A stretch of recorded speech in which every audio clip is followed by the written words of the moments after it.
The alien observers watched humanity with a mixture of curiosity and disappointment. They had expected more from this species, a civilization that had explored and adapted to the edges of the galaxy with relative speed. Yet, from what the aliens saw, humans seemed soft, almost harmless in comparison to the brutal creatures that roamed their own homeworld. The alien species, forged in a world of merciless predators and fierce survival instincts, had expected savagery and ferocity from these humans. Instead, they found what appeared to be a civilization focused more on diplomacy and negotiation than on wielding power. The aliens had initiated the conflict with humanity with confidence, convinced of their superiority.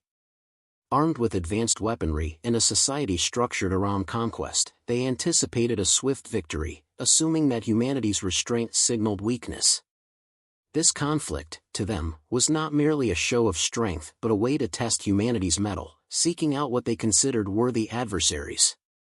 They believed that a real civilization could only be proven through battle, that the measure of a species' strength was the brutality it could display when challenged.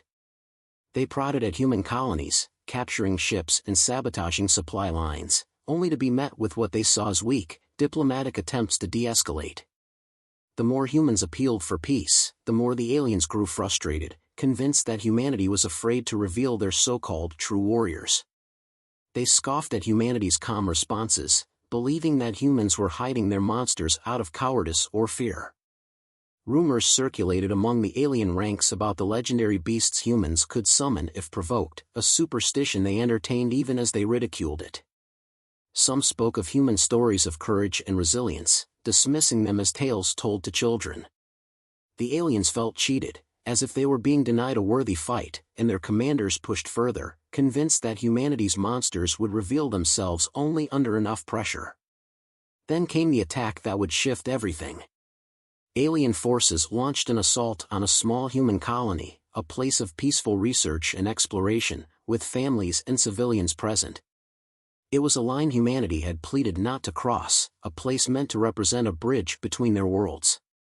When alien forces decimated this outpost, reducing it to ruin, they left no survivors.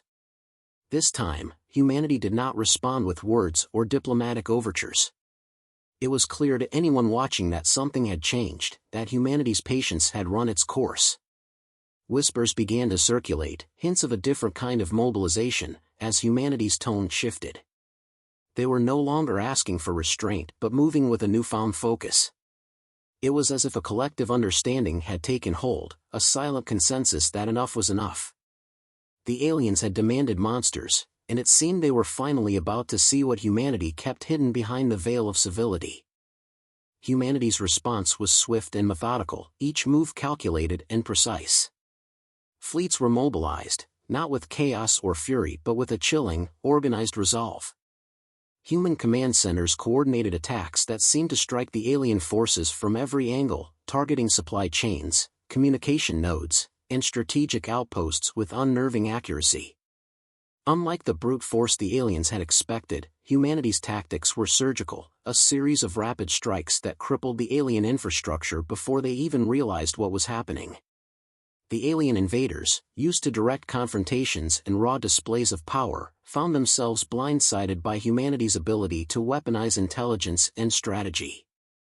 As reports of lost ships and fallen outposts piled up, a creeping realization began to take hold. Humanity's strength lay not just in numbers or force but in a mastery of warfare that felt almost predatory in its precision.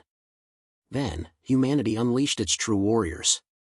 Elite units, specially trained and with cutting-edge technology, moved like shadows across the battlefield, their movements impossible to predict. Guerrilla tactics disrupted alien formations, as small but lethal human squads struck from unexpected angles and then disappeared as quickly as they had arrived. Advanced weaponry, honed by years of human innovation, cut through the alien ranks with brutal efficiency. Alien soldiers, trained to expect straightforward attacks, were thrown into disarray by the humans' coordinated, relentless strikes. The humans fought with a resolve that went beyond duty, their fierce determination ignited by the assault on their people. Each encounter was a statement: humanity would protect its own, no matter the cost. The alien forces began to crumble under the relentless pressure, shaken by humanity's resilience and adaptability. Every tactic they tried to counter human forces seemed to backfire, each effort thwarted by a response that hit harder and more decisively. Alien commanders were unprepared for an opponent that adapted faster than they could strategize, each new attack method neutralized with shocking speed. The humans seemed to be everywhere at once, striking at will and withdrawing before the aliens could retaliate, leaving the invading forces exhausted and demoralized. Alien morale plummeted, soldiers and officers alike haunted by a relentless enemy that refused to break or yield, pushing them closer to retreat with each devastating strike. Amid the chaos, a human commander addressed the alien leaders, a calm voice cutting through the carnage.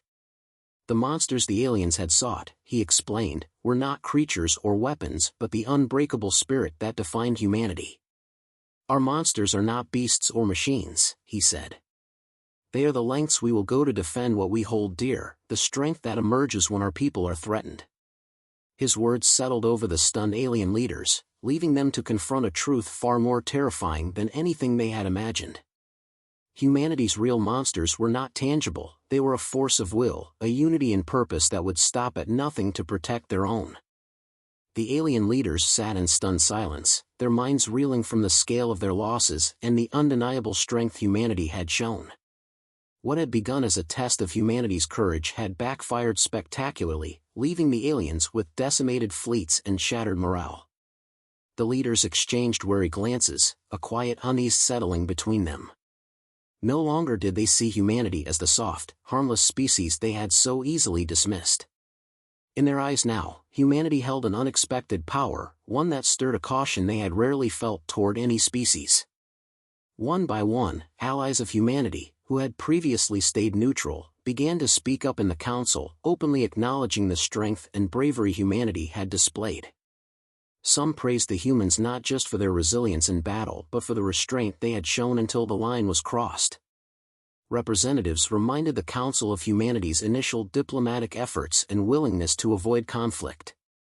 It was not humanity, they emphasized, that had sought war, but the aliens who had forced their hand. These allies argued that humanity's display of strength was justified, a necessary response to an unprovoked attack on their people. The message was clear, the aliens had gravely misjudged humanity, and in doing so, they had awakened something they were not prepared to face. Among those who had once mocked humanity, a slow, reluctant respect began to form. Leaders who had scoffed at humanity's softness now saw their miscalculations for what they were, blind arrogance. They could no longer deny that humanity's strength went beyond mere physical force, it lay in their unyielding spirit, their fierce loyalty, and their readiness to defend their own at all costs. Some who had previously dismissed humans as weak now tentatively proposed peace accords, recognizing that humanity's power was something they would rather have as an ally than as an adversary. There were murmurs of potential alliances, voices suggesting that aligning with humanity would benefit all, and that perhaps their unity was humanity's greatest weapon of all. A human representative stood, addressing the council with a calm, steady voice. He reminded them that humanity's preference was always for peace, and that they had sought to avoid conflict at every turn. But he warned that if provoked, humanity would not hesitate to unleash the same force they had shown. Their monsters, he clarified, were not mythical beasts but the strength and resolve that arose when their people and home were threatened. With those words, the humans made their final statement and departed the council chamber. In their wake, a silence hung over the room, a potent reminder that humanity's restraint was a conscious choice, not a limitation. And that choice, once made, could shake the galaxy.